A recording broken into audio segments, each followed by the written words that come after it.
Video में दिखाई दे रहे इस युवक का नाम प्रमोद श्रीवास्तव है। प्रमोद श्रीवास्तव उत्तर प्रदेश रोडवेज परिवहन निगम के सेवानिवृत्त कर्मचारी हैं और वर्तमान में Uttar Pradesh roadways employees union के वरिष्ठ नेता भी हैं। इन्होंने क्षेत्रीय प्रबंधक रोडवेज बीपी अग्रवाल पर भ्रष्टाचार के बड़े आरोप लगाए हैं। उन्होंने बताया कि वर्ष 2022 में रोडवेज मुख्यालय से एक आदेश पारित हुआ था कि जो सेवानिवृत्त कर्मचारी हैं उन्हें संविदा पर नियुक्त किया जाएगा।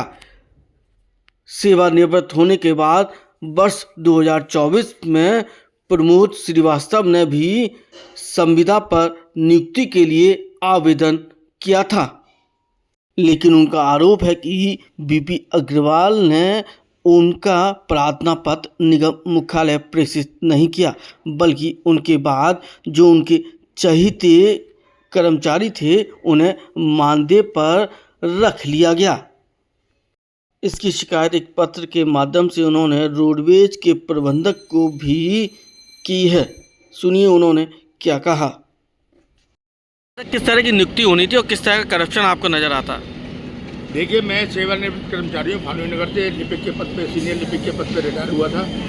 मैंने अपना प्रत्यावेदन संविदा के लिपिक के लिए अपना दिया था, क्योंकि 2022 में माननीय एमडी महोदय ने एक आदेश निकाला था कि जो लोग रिटायर हो चुके हैं वो अपनी स्वेच्छा से संविदा पर आ सकते हैं। तो मैंने अपना प्रत्यावेदन 2024 के अंदर दिया था, लेकिन मेरे प्रत्यावेदन देने के बाद मेरी प्रस्तावना क्षेत्रीय प्रबंधक महोदय ने नहीं भेजी, ना जाने किन कारणों से नहीं भेजी। लेकिन मेरे बाद जिन लोगों ने प्रत्यावेदन दिया उनके खास चहेते लोगों को और जो हर तरह के भ्रष्टाचार में लिप्त उन लोगों ने भेजा, उनको दिया गया।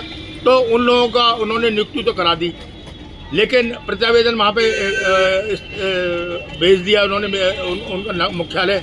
लेकिन मेरे वाले जो उस पर था विचार विमर्श नहीं किया गया और मुझे लटका के रखा गया। मैं पिछले महीने भी ये जब उनसे मिला कि साहब मेरे उसका क्या हुआ, क्षेत्रीय प्रबंधक महोदय जी से पूछा तो मुझसे बोले कि आप दूसरा प्रार्थना पत्र दे दीजिए, मैं उस पर प्रस्तावना भेज दूंगा। लेकिन उन्होंने उस पर प्रस्तावना नहीं भेजी। जो वर्तमान में लोग कार्य कर रहे हैं वो लोग अपने घर बैठे हुए हैं, लेकिन वो उनको वेतन दिलवाया जा रहा है।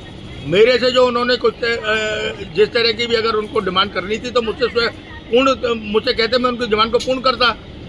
अपने चहेतों को अगर करना था उनको, तो मुझे ऐसा लगता है कहीं कोई झोल है, इसी कारण से उन्होंने अपने चहेतों को नियुक्ति कराई है। एक आदमी तो ऐसा नियुक्त किया गया है जो गार्ड का काम करते हुए बिल्डिंग विभाग में कार्य कर रहा है, जो पिछले 20 साल से काम कर रहा है, जिसका नाम हरिश्चंद है। एक टीटू जो है चतुर्थ श्रेणी का कर्मचारी जो रिटायर हो गया है, वो बाबू का काम कर रहा है डिस्पैच में, उसको पता नहीं किसी संस्थान के माध्यम से रखा हुआ है इन्होंने। कई लोग ऐसे हैं जिनका झोल है और जिसको क्षेत्रीय प्रबंधक अपनी मर्जी से चाह रहे हैं उनको कर रहे हैं, जो उनके अनुसार जो उनकी कथनी को नहीं कर रहा है उसको दरकिनार कर दे रहे हैं। यही मेरी वेदना है।